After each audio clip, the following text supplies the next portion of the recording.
Hey guys, in today's battery review, we'll be taking a look at this 12 volt 100 amp hour lithium iron phosphate battery from ReliBatt. This battery is a little different from the ones we have reviewed in the past.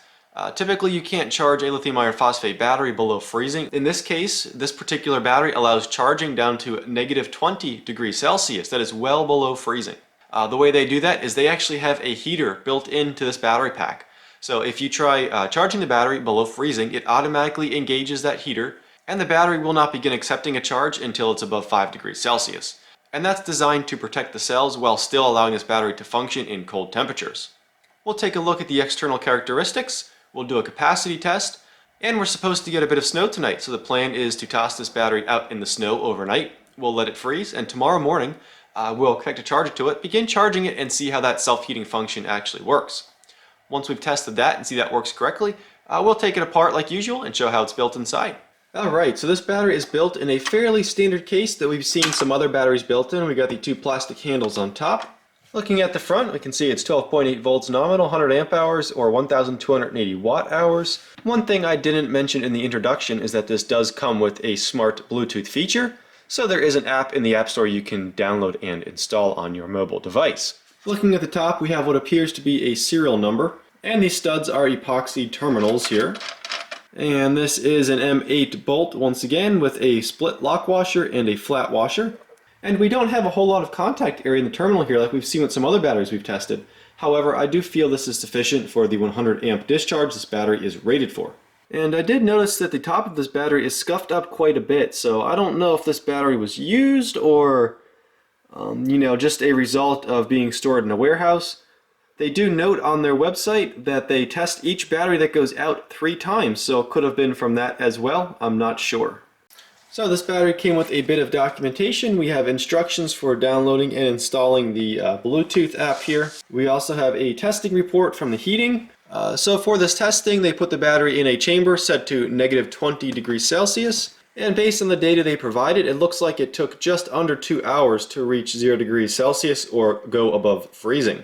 I also printed off the datasheet from their website. Key things to note on here: recommended charge is 5 to 50 amps, maximum charge 100 amps, max continuous discharge of 100 amps, and a max peak discharge of 200 amps for up to 30 seconds. And I also noted that this does contain UL listed cells.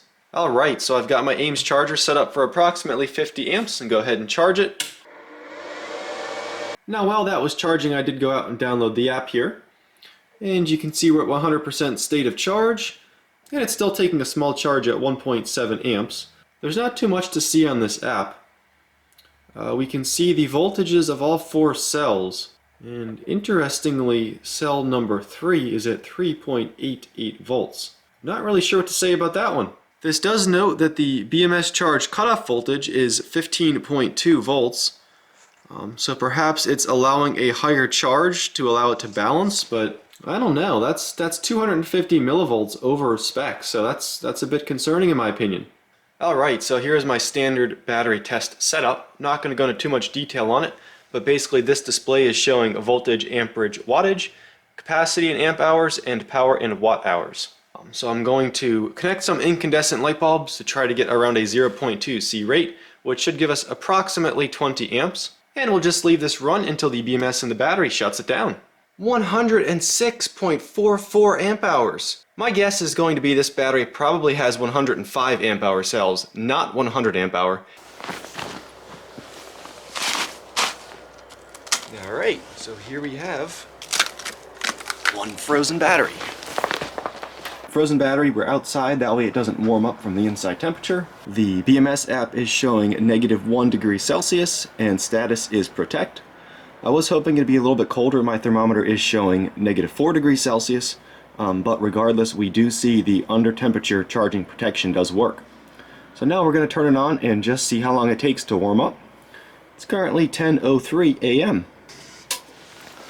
So the charger is turned on, but I'm not seeing any current flowing. It still says -1 and 0 amps.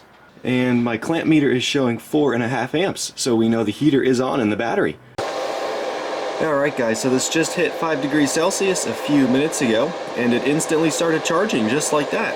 So it did take about a half an hour to heat that up from -1 to 5 degrees Celsius. Alright, so it's now the next day. This battery is fully defrosted and it's back up to room temperature. So the easiest way I've found to pry these apart so far has been with a chisel. There we go.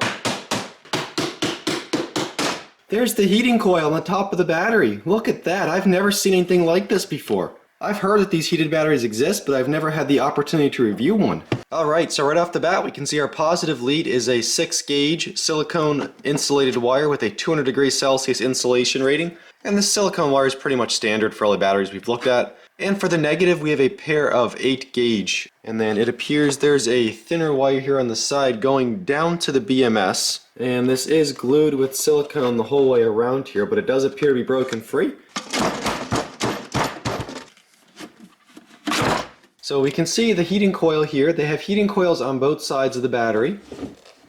You can see the other one is over here as well, so both sides have the same heating coil.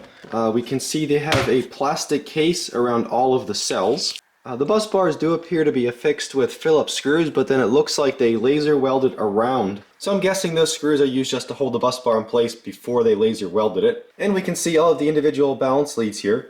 They are connected in the middle of the bus bar with a screw. The wire is on a ring terminal and there is heat shrink. The main positive and negative terminals are connected with a flange nut. And I see on the positive here we have an additional wire coming off. Alright, so they do have a stud welded onto the top of the terminal for the main negative. I assume the main positive is the same way. All of the balance leads are bundled nicely here with zip ties up the center in between these plastic spacers. Looking at the BMS, this is not one in particular that I've seen before. It actually looks quite complicated. Well, the BMS part looks basic, but the add-on board over here is what controls the heater. And the FET part number, if anybody's interested, is 170N08BS. I see a sticker down here that says it's a 4S 100 amp BMS, so that matches the rating of the battery. And the date code is 210830, so I'll assume that is August 30th, 2021. I see there is one temperature sensor going to this heater control board, and that's positioned right in the middle of the 2 rows of FET transistors here. This one is labeled RT2. Where's that going? Oh, okay. They have another sensor right here on top of the battery. And then we have this little connector here that's labeled P- and H-. So the P- lead is going to the negative terminal on the battery. And then the H- is going down here to the heating element. And then all of this is mounted on a nice sized aluminum heatsink. There's a piece of spongy foam underneath the heatsink. Then we have a piece of epoxy board before another piece of adhesive spongy foam that's holding it to the side of the battery cell. So there's plenty of insulation between this BMS and the battery, which is good as well. And this thing does come off. Look at that. Wow, they have a lot of space between those cells. And I don't see any bloating anywhere, at least not with the naked eye. I'm not able to remove these cells since they are laser welded on the top. I would love to know what kind of cells these are, but there's no way I'm going to be getting this top cover off. I don't know if anybody recognizes. It's got 2 teardrop style terminals with the points outward, and then based on the vent cover here. But yeah, I think that's about it. I don't have anything bad to say about how this battery is built. I haven't broken any plastic off of this case. This is the first time this has happened. So I can actually put this back together perfectly because nothing's broken. It tested out great. It tested well above spec. It's rated for 100 amp hours. We tested it at 106 amp hours. The only key takeaway from this is I do think the BMS has somewhat unusual, though not necessarily bad settings. If you remember when we charged it up, we saw one of the cells hit 3.89 volts. I did check with the manufacturer and they informed me that this BMS is programmed with a high cell voltage disconnect of 3.90 volts. So that's pretty much what we hit in our initial charge. I do think it's good that it's above 3.65 volts because that does allow time for the cells to balance. But 3.90 is kind of a bit up there. But yeah, after charging this a few times, these cells will eventually balance each other out. So while I do think that is a bit high, I don't think I would point that out as a negative. It's just something to note in this whole review process. If you're interested in checking these batteries out, I will leave a link in the description below. They are listed for sale for $629 a piece. And I do apologize for my voice. Apparently I'm getting a slight cold. Yeah, any questions or comments, always feel free to leave those. Hit that like button before you go, and thanks for watching.